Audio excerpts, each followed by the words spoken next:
Anamo vivu tuele. Nọrenu tue. Akọ tue.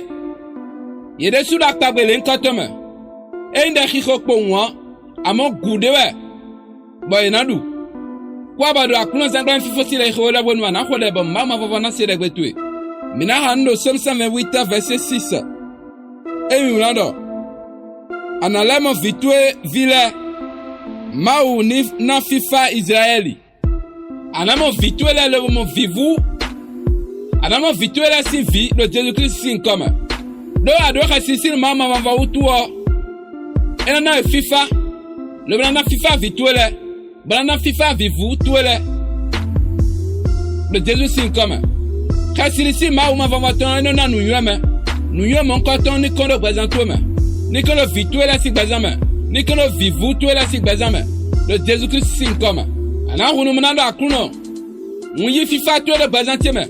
Fifa tuele de rougan nuyeme bataton le bio de Jésus-Christ sin comme.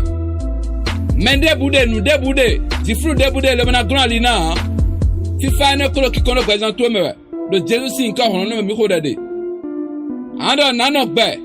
Le mena mo vitié. Le mena vitié si vile le mena mo vivu viticlitiere de Jésus-Christ sin comme.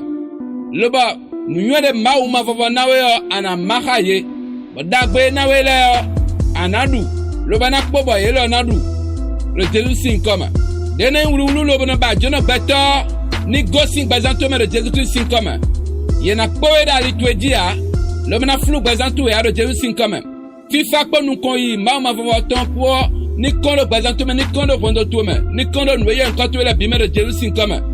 Ana hunu le bana hode. Da fitiela yi donano. Vivutiela yi donano. Dona Abraham toni kondo bazan itome. Ni kondo bazan tieme de Jésus sin comme. Nous ma bedo bazan tome ena fo. Ena vivonton de Jésus sin comme. Ena fo de bazan tome kele a. Ena bia vituela si bazame. Le bia vivutuela si bazame. Le Jésus Christ sin comme. Bon vide na le adile na le biome. On a dos commentaires mais. Da kluno. Ma descendance est bénie. Nous étions si wamele bio et gokpo donapo. Lobonayon kakasoy. De Jésus sin comme. Abane wade insene lo na kluno zanglan fifo lo.